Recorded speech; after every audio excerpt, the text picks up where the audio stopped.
It's early morning and the air is crisp. The sky is still holding on to the darkness of night, and you blink yourself awake. You lace up your shoes, press play on your favorite playlist, and allow the music to fill your ears as you step out into the quiet. It is the same exact thing that you have done countless times. But as your feet hit the pavement, a thought creeps in. What if I don't make it home? If you have ever tightened your grip on your keys, scanned your surroundings not once but multiple times, turned to look over your shoulder, ran faster, shared your location, or desperately searched for someone else to be nearby, you are not alone. For far too many women, the simple act of running, of reclaiming peace, strength, and freedom has ended in tragedy. These are women who have trained hard, loved harder, and are more than just a victim. Their vanished footsteps echo a reality that is rarely spoken, yet always on our minds. Fear is a companion that many women carry on every single run. Welcome to Girl Gone Running, a Tragedy with a View series where I tell you stories of the women who went out for a run and never came home. It is not about her death. It is about her life, the voice she no longer has, and the warning signs that we can't afford to ignore. Because what happened on these days was not random. And as we dig deeper, we find that it is changing everything. Welcome back to Tragedy with a View.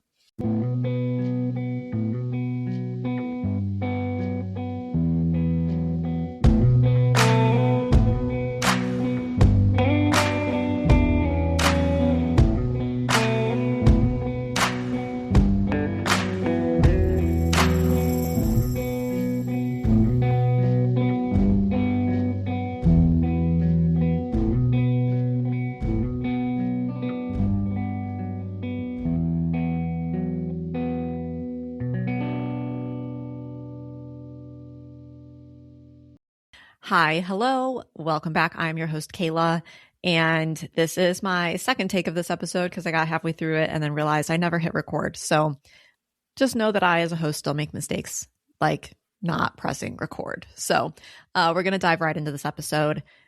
And for this episode, we are going to Sydney, Montana, which is the kind of small town where you could just imagine that crime doesn't happen.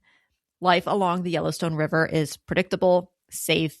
There are several small family-owned businesses, farmers who harvest grain, sugar, corn, beets, and hay. And then there is the Bracken Oil region, which is a huge draw for work. With a population of about 6,000, this might be less of an everyone knows everyone kind of town and more of a someone who knows someone. Residents, though, feel safe here. Safe enough to leave their doors unlocked, and when they ran into the grocery store in the bitter cold winter months, some would just leave their cars running. There is nothing that feels so safe as to do these things where you choose to plant your roots, live your life.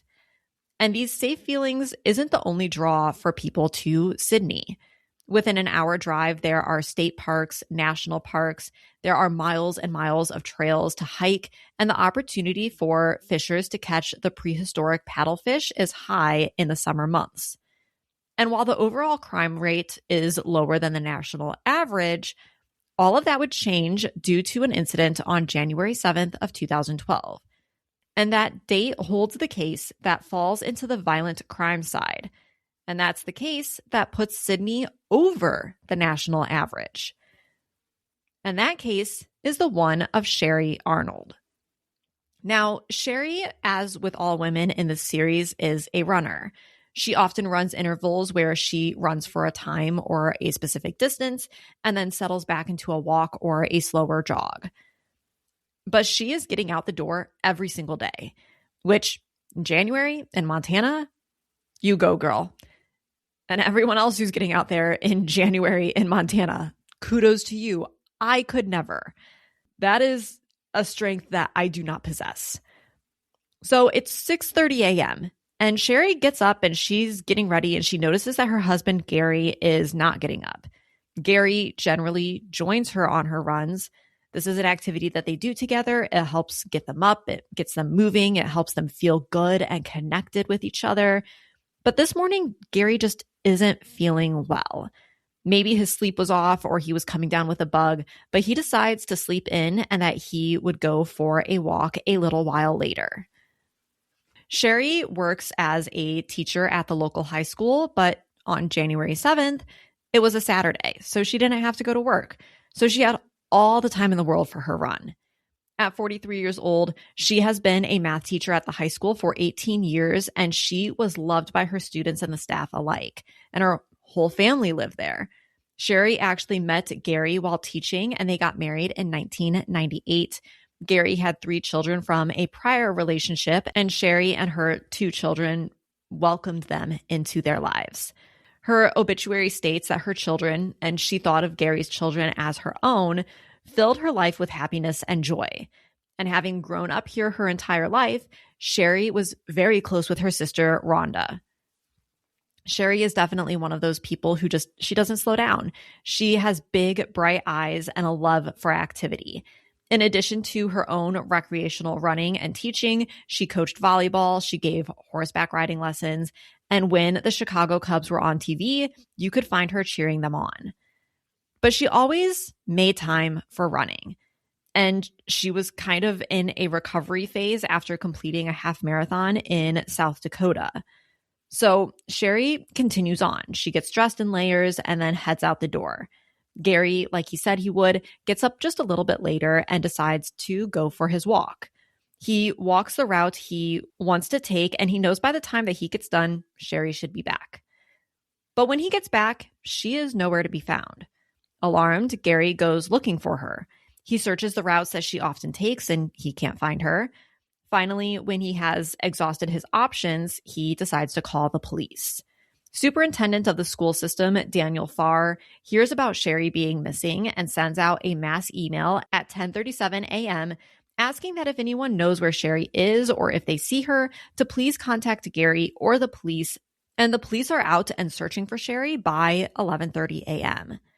For 2 hours, the search parties, which include 100 volunteers, assistance from the National Guard, and 2 aircraft, fan out from the Sydney High School.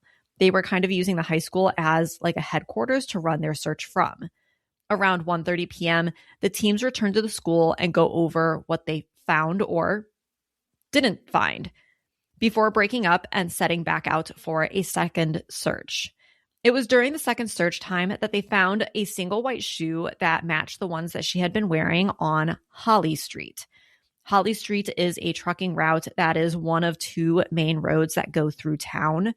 Holly Street is actually Route 16, which ends in Sydney. But if you follow the route north, it will take you all the way up to Canada. That day, homes were broadcasting the news on their TVs, eagerly awaiting for updates on the fate of Sherry. Others were getting their boots and coats on to go out and look for Sherry themselves. People were combing the streets, fields, trails, ditches. And as minutes went by without any sign of her, the concern for her only mounted. For 2 days, nothing was found except for this shoe. But finally, on January 9th, the FBI was brought in to investigate. The FBI questioned everyone who had connections with Sherry, no matter how small. They hung flyers, they did their own searches of the streets and the lands, and completely blocked off the section of road where her shoe had been found. For nearly 2 days, they searched and continue to find nothing that would help them. And then on January 11th, police received a phone call from Angel Cruz. She was calling because her boyfriend called her from North Dakota saying that he was stranded and he needed some money so that way he could buy bus tickets to get home to Colorado, where she was living. But that was not what she was calling to report. No. What she was calling to report was that while on the phone with him, he stated that he and his friend had abducted and killed a woman. So there she was on the phone with police, and suddenly her 22-year-old boyfriend, Michael Spell, and his friend, 48-year-old Lester Van Waters Jr., became persons of interest. They got all the information they could from Angel, and they first located Lester the following day, and then the day after that, they found Michael. Both were arrested, and Lester's green Ford Explorer was searched, and they found a receipt for a Walmart in Williston, North Dakota, which is only an hour away from Sydney, Montana. where they purchased bread, bologna, and a shovel. In addition to this, they look at both Michael and Lester's criminal backgrounds and find that Lester had been recently released from prison, like released in 2010. Since the 80s, Lester had served multiple sentences in Florida's Indian River County and 3 Florida state prison sentences. I'm not really sure what those crimes were specifically that he was serving time for, but it is clear that he is used to this criminal system. Meanwhile, Lester and Michael are being questioned, and Lester is quick to explain that he and Michael had left Parachute, Colorado on January 4th, with the plan to go to Sidney, Montana on the 7th, with the intention to work in the oil industry. I am not sure if they had jobs secured and they were going for that job, or if they were just kind of hoping to get there and get a job once they arrived. But either way, they weren't taking this drive or the jobs seriously, as while they were driving, they were also smoking cocaine. So investigators are just kind of letting Lester talk because he's being super forthcoming with what they were doing, what their plans were. And he mentions just like casually that crack, quote, brings out the devil in me. It was during this time of using cocaine that Michael brought up the idea of kidnapping a woman, and this evolved into then killing her. And so as they drove into Sidney, Montana on the 7th and they saw Sherry running, they decided to pull over and get out of the car. Michael gets up and starts walking the same direction that Sherry is running. So he's kind of like facing the same direction as her. And so as she runs past their car that's pulled over, and Michael, who is like, again, walking the same direction as her, she runs past them. She says hi. And at the same time, Michael swings around and he hits Sherry in the back of the head. He hits her so hard that she is knocked to the ground and then struggles to get away from him. Michael, who has her by the hair, shoves her face into a puddle and drowns her before putting her in the Explorer. And that is when Lester steps in. Lester wraps his hands around her throat, strangling her to, quote, make sure she was dead. But what they hadn't realized in the process was that Sherry kicked off a shoe. It was the only indication that she had been there at all. They then cover her body with a blanket and drive to Williston, North Dakota, where they get a shovel, find a secluded spot to dig her grave, and buried her. Lester goes on to say that he and Michael split up after this, and he wasn't sad about it because Michael was threatening him and his family if he said anything. Lester would lead police to Sherry's body on March 19th, 2012, via a map that he drew based on what he could remember. In addition to this, he was explaining that from Walmart, there was a large field and a stop sign, and then the road just kind of continued on this long and winding path. There was a guardrail, and then in the field to the right, there was a hill with a line of trees acting as a windbreak. And that is where they would be able to find her. So this is all coming from Lester's side of the story, right? And it's during this time Lester became overcome with guilt, which I think is a big part of the reason why he was so willing to help or provide the details that he had. When he handed over the map he drew, he was crying and told police that he did not kill her, though he still steps in and strangles her.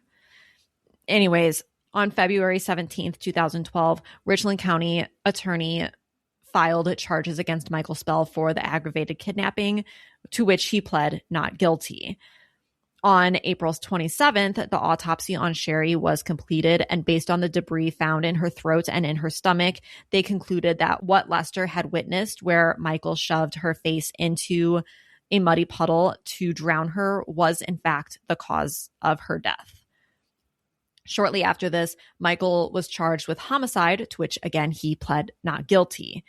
Now, as we all know, courts are a slow process. So it wasn't until October of 2013 that Michael was set to go before a judge. But his attorney was trying to argue that he was mentally incompetent to understand what was happening in the courtroom and the action that was being taken against him. So he was evaluated at the Montana State Hospital, where they did their due diligence and crossed all their T's and dotted all their I's. And in the end, They found that he fully understood what was happening and he was fit to stand trial.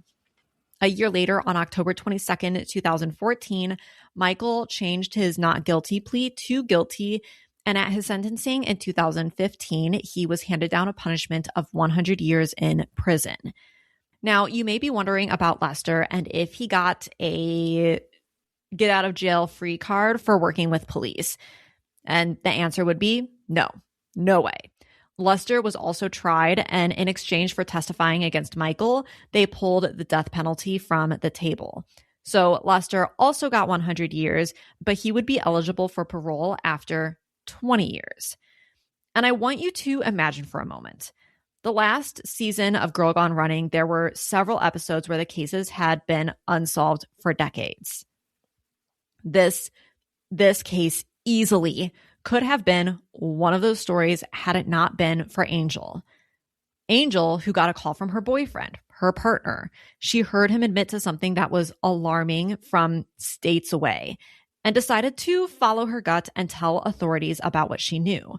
She didn't know if what he had been telling her was true or if it was some drug-induced idea that just kind of sprouted out of his mouth. She had no idea that there was a connection there, that there was a true connection there. And instead of just brushing it off and brushing it under the rug, as many partners do, she told what she knew to be true. This case would not have gone anywhere if it wasn't for Angel. And for that, thank you. For anyone who tells police about their partner's criminal activities, thank you. As always, thank you so much for listening. This was a quick episode. It was straightforward, and thank goodness for that, because Sherry deserves that straightforwardness. She actually deserves to continue to live. She deserves to be alive today. She deserves to be alive today, and it is unfortunate that she can't be. But yeah, thank you all for listening. We will talk again next week. Bye. What is life without close calls with disaster? Thank you for listening. Don't forget to follow the podcast to be the first to hear the now weekly episodes. Join our subscription on Patreon, Apple, or Spotify today and immerse yourself in the haunting beauty of the great outdoors. For around $4 a month, you'll get exclusive access to the first episode of each month and early access to all other episodes, showcasing the morbid and mysterious side of nature. Please reach out with story requests, and if you have your own story, please email tragedywithaview@gmail.com for a chance to have your story featured on a later episode. Again, thanks for listening. We'll see you next time.